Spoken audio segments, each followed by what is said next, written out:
I'm Sean McGill, and I'm a public health specialty trainee about to go into my final year of training, and also one of the registrar representatives on the Faculty of Public Health Health Services Committee. I'm joined here today with some fantastic leaders in healthcare public health to explore what working in this key domain involves and why it's important. So if everyone would just like to introduce themselves, I'll go around my screen. Aisha. Hello, Sean. My name is Aisha Ali. I'm a consultant in public health and I work in NHS England doing national commissioning of healthcare services. Thanks. Matthew. Hello, Sean. My name is Matthew Misson. I'm a recently qualified consultant in public health, and I have quite an innovative joint role working across Staffordshire and Stoke-on-Trent Integrated Care Board and University Hospitals of North Midlands NHS Trusts, where I've been developing new public health functions in both organisations. Thank you. Zafar. Hi, I'm Zafar Iqbal. I'm an Associate Medical Director in a NHS Trust and I chair the National Public Health Provider Network. And Gunja. Hi, good afternoon, everyone. I'm Gunjit Bandesha. I'm the Director of Healthcare Public Health in NHS England North West. And so I lead the Healthcare Public Health team in that region. And I've also worked as a Director of Public Health in a council as well. So, on to our first question. I'll come to you, Aisha. What is healthcare public health? Thanks, Sean. That's a great question. So healthcare public health is one of the three key pillars of public health alongside health improvement and health protection. For me, it's taking a wide range of public health knowledge and public health skills and applying them to ensure that we have high quality health services. Now, a high quality health service is safe, it has good outcomes, and to achieve good outcomes, we often have to engage public health skills in assessing the evidence base. So is the service that we are planning, commissioning, is it actually based on the evidence and will it achieve the outcomes that patients need? And also, really importantly, is it patient focused? So making sure that the patient voice is brought in as services are planned and designed, but also making sure that some of the really fundamental public health principles that we all hold, such as recognizing and reducing health inequalities and ensuring equity of access and experience for all the patients using the service, that those run through right from the concept through to the delivery and the monitoring of the service. Thank you. Thank you. And Gunjit. Yeah, I would just add to that the fact that we have an aging population and technology that's developing all the time, so that actually our healthcare spend could just go up and up and up with time, and it has been doing. And so I think it's important from a healthcare public health perspective that we use our resources in the best way possible. And sometimes that might mean considering putting money more into a particular aspect of healthcare than another, because we think we can get greater health benefit for the population. And sometimes it might mean stopping doing something because actually the return that we're getting on it is not worth the effort and the time and the resource that we're putting in it. And that's important. And they're difficult decisions and they're not for public health to make alone. They are a consensus decision, but they're important points to bring to the table in any discussion on how we use resources. Thank you. So bringing us on to our second question then, I'll come to you, Zafar.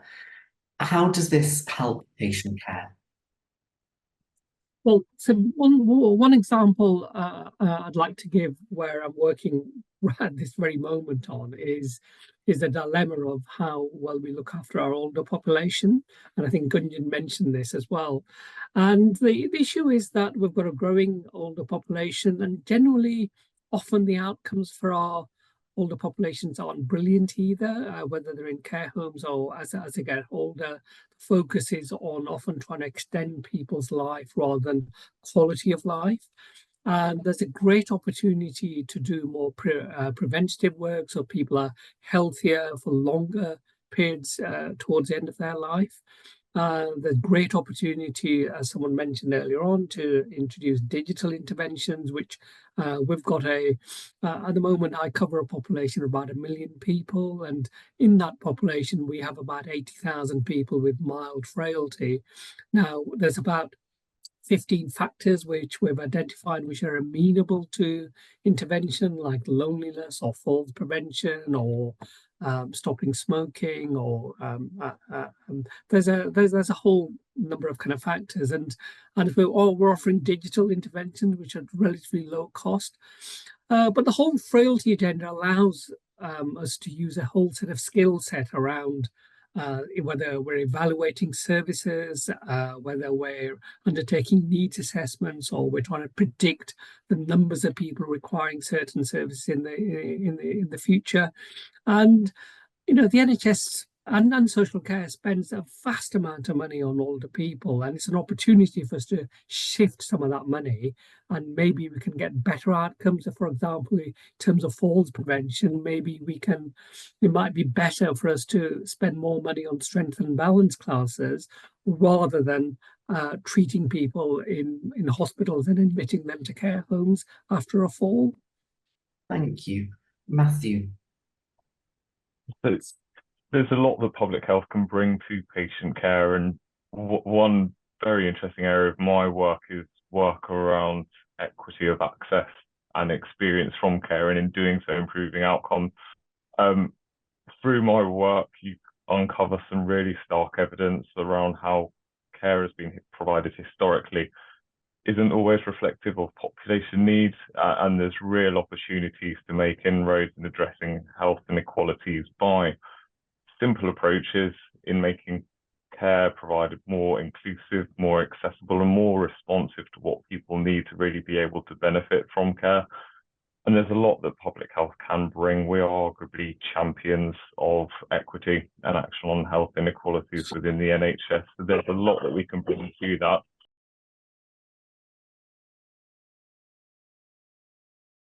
Thank you. It's, as you say, with the population's changing all of the time, so we've always got to try and look at what the population is now, so we can change our services to meet that, linking in with what you said and what I think Gunjit said earlier.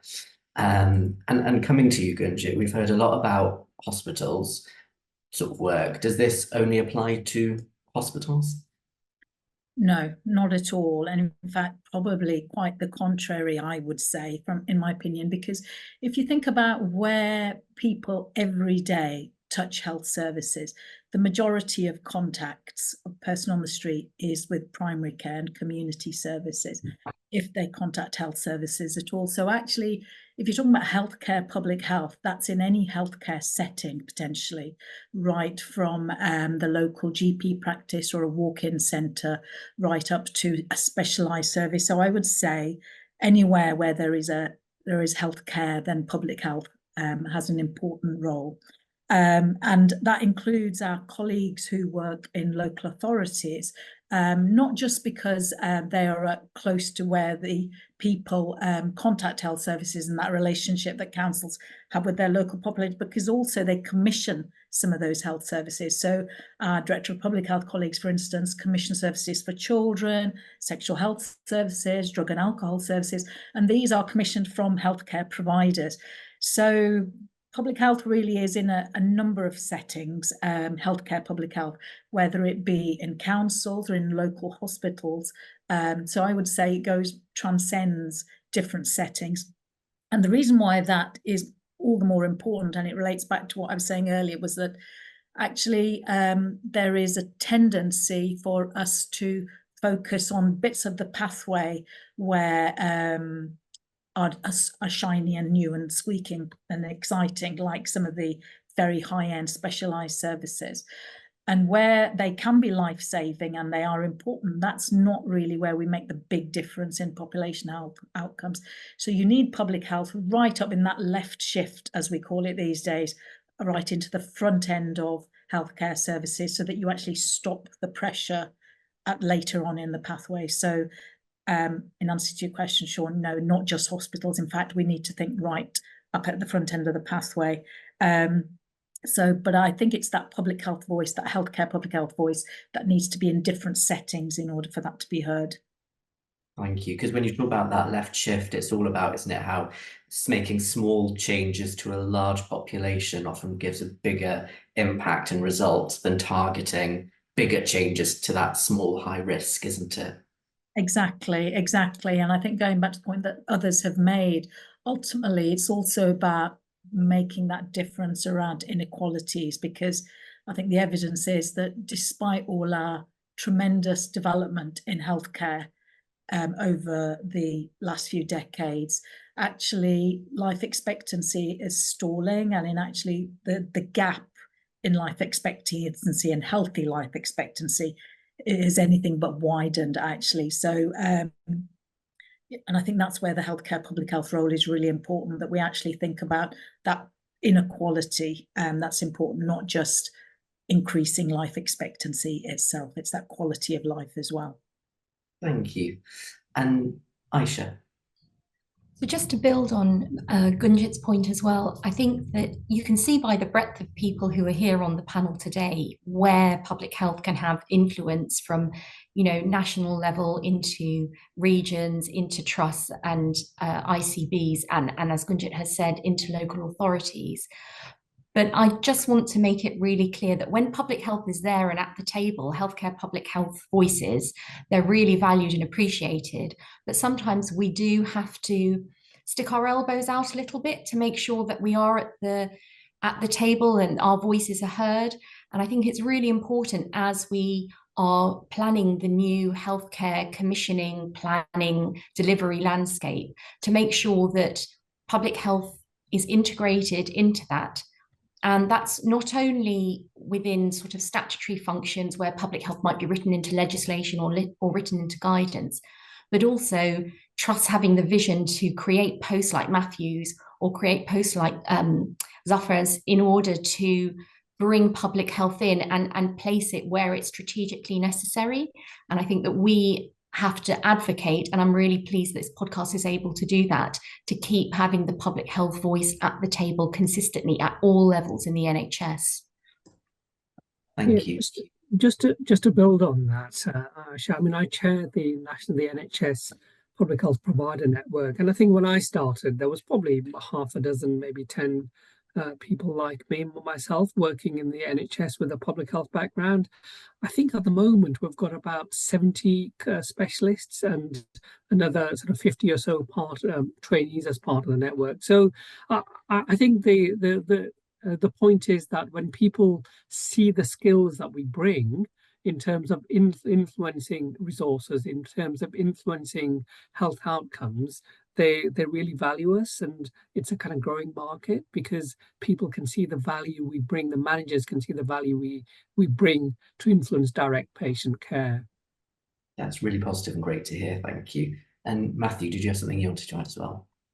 Yeah, so I think it's important to say that we arguably have a new public health system nationally, and with integrated care boards, integrated care systems, and the partnership boards that sit over them, I've certainly myself have experienced there's a wealth of opportunity working in new integrated care systems footings, and it's very much as a public health professional, there are arguably very few doors which are shut to you. I think the point that was made earlier, we are quite adept at working across organisational boundaries and forming partnership. And when the key driver between integrated care systems is integrating care, we as a professional group are very well placed to be able to do that. And I myself in my work have seen that. I've found real enjoyment in being able to work with local authority public health colleagues, but importantly kind of form partnership with them, with local maternity and neonatal system, primary care, planned care, unplanned and emergency care. There's a wealth of opportunity, and importantly, it gives public health a place at the table, sometimes even in places where it would not traditionally be viewed as a kind of normal working for public health, but we still have a skill set that can really add value. And as Zafar has kind of mentioned, I think increasingly NHS organisations are seeing that and recognising the benefit of having a public health specialist there. Thank you. And I'm going to come back to you actually, Matthew, just to ask as well. I think a lot of people, when they hear healthcare public health or health service public health, they think that you've got to have a background in working in healthcare. So can you tell us a little bit about the people that lead this work? Yes, so I think it's fair to say, similarly to Zafar, I sit on the Public Health Providers network. I also sit on a NHS Public Health network that's recently been formed. And when you look across both, there's increasing diversity in the workforce that is working on healthcare public health. I myself am non-medical by background, so I came in from a public health and primary care commissioning background. And I can certainly see that there are others with similar kind of backgrounds. Important to say that there are some quite prominent individuals nationally and regionally that come from a variety of different backgrounds, and that arguably reflects the breadth of the workforce supporting public health agenda within kind of predominantly NHS organisations. For me, there's arguably different ways in viewing your public health workforce in healthcare settings. There are those who've arguably been through the kind of training route or portfolio route and are qualified as public health specialists. And certainly for that workforce, there's increasing opportunities to undertake kind of activity placements or training placements in healthcare organisations and gain that experience. There's a real need to develop greater expertise around healthcare public health, particularly as more posts become available in NHS organisations. But importantly, there's also a value that we can bring in kind of training, supporting organisational development and equipping a wider workforce within healthcare settings to adopt public health practice. When we talk about prevention, when we talk about health inequalities and population health management, three of which are arguably strategic priorities for the NHS at the moment, there's a lot that public health skill set can bring to that in terms of needs assessment, equity audit, evidence-based medicine. And you know, with a finite workforce, we can achieve a significant impact. But I think the real opportunity for public health specialists is how you convert and upskill and enable a wider workforce to adopt public health approach and achieve an impact. And if we can do that, then we'll have a real at-scale, diverse workforce. Thank you, Matthew. Really inspiring there. Thank you. So my next question is then for Aisha. What made you choose to work in healthcare public health? So I was fortunate enough to go through the training scheme, Sean, and so I worked with a whole load of different colleagues and different organisations across all three pillars. I did have an interest in healthcare public health as I sort of moved my way through, but it was really cemented for me in my final placement, which was in a primary care trust. And I did loads of healthcare public health. So I did a needs assessment. I helped work on local commissioning policy for the primary care trust. I got involved in a quality review with a service in our local hospital. And so putting that all together as I approached my CCT, it really crystallized to me that that was really where I was most interested. And I was really, really fortunate that at that time, there was a public health consultant, healthcare public health job in what was then an acute commissioning unit. So looking at commissioning at a sub-regional level in my local area. And I went for it and I was fortunate enough to get that post, and I haven't looked back, and I've done healthcare public health since. But having said that, I think listening to what my colleagues on the panel have said, even if healthcare public health is someone's interest, you don't have to dive into it straight away. It could be part of a job in a local authority, it could be part of a job in an ICB, and there are opportunities to try it out and see whether it suits you, and then see as you progress from job to job to job, whether it's something that you'd like to expand more in your portfolio. And I think that's one of the great things around public health as well, being able to have that variety. And even as you become a consultant, you can very much still do bits of healthcare public health alongside bits of other elements as well. Gunjan? Yeah, no, I completely agree with that last point, because even if I consider my role today, I would say that it isn't pure healthcare public health. I think there are elements of health improvement and bits of health protection in it. And actually some of those other skills that we use in public health and we get good at, which is just influencing and collaborative work, which isn't technically healthcare public health, but it's part of our wider skill range. And I think particularly I'm thinking back to COVID and the way that actually public health as a family of professionals ended up working very closely together. You know, I did huge amounts of health protection, what I would consider health protection during that time, because we had to. And that's the great thing, is that people can flex. And actually sometimes those divisions between those three domains aren't always that clear or needed, and we flex according to the population's needs, I suppose. Yeah, thank you. And Matthew? Yeah, so I think just to echo Gunjan's point, I've frequently used the phrase recently, there's healthcare public health and then public health in healthcare. And there are links between the two, but the public health skill set, you know, we are generalists and we bring a wider skill set that within the current healthcare context is highly applicable. I've spent more time than I thought I would within the kind of healthcare public health role, working on vaccine preventable infectious diseases, you know, more recently measles and pertussis, and you know, we can support the health protection response, but also look at improving equity of vaccine coverage within populations. And you know, there's a lot of opportunities. There's something around getting that strategic positioning so that we can really demonstrate the breadth of skills that we bring, but of course underpinned by those core skills in healthcare public health. I love that phrase, public health in health. I've not heard it put like that before. Yeah. That's great. Zafar? Yeah, I mean, when COVID happened, a lot of my work is around strategy, and it just fell, just fell by the wayside. You know, no one was interested in strategy at all, and it was all hands to the pump in dealing with the pandemic. But then we started to ask questions like, well, what's the impact on mental health? What's the impact on long COVID? And we did some really interesting modelling on what the future needs of the population were, depending on the shape of the epidemic curve, etc. And those kind of things had a real influence locally and regionally and nationally as well. So I think even with the kind of pandemic, there's a health protection element, but there is still a strategy element, which is around health services. Thank you. And so bringing us on to our last question now, I'm going to come to you, Gunjan.